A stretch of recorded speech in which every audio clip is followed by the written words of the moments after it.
Fa uns dies parlàvem d'una taxa d'atur històrica a les illes del 22,4%, segons l'enquesta de població activa dels 3 primers mesos de l'any.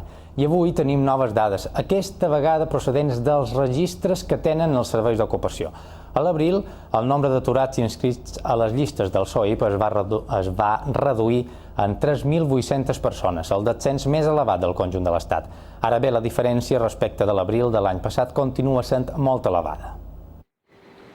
L'obertura dels hotels per Setmana Santa va acompanyada d'un increment en la contractació de personal, que enguany ha permès reduir les xifres d'atur a l'abril en 3.861 persones, o el que és el mateix, un 4,3% manco d'aturats respecte de mes de març. És el descens més important del conjunt de l'Estat. A les illes, en aquests moments, hi ha 84.200 persones que cerquen feina i no en troben a les llistes del Servei d'Ocupació, un 17% més que per les mateixes dates de l'any passat. Al conjunt de l'Estat, l'abril tanca amb més de 4.100.000 aturats registrats. El descens mensual de l'atur se limita a un 0,6% i en relació a un any enrere, l'increment del nombre d'aturats se situa en un 13,5%, 3 punts inferior al de les illes. Una de cada 6 persones que ha trobat feina a Espanya el mes d'abril és de les Balears, una dada que manté, segons el govern, el camí de la lenta recuperació del mercat laboral.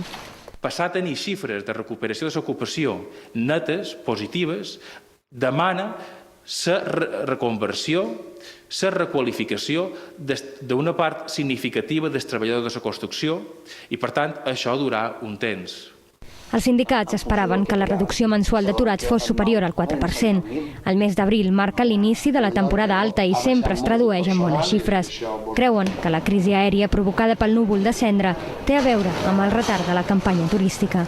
Esperam que el mes de maig, allò que no s'ha pogut contractar en el mes d'abril puguin ser contractats en el mes de maig i la reducció de l'atur sigui major.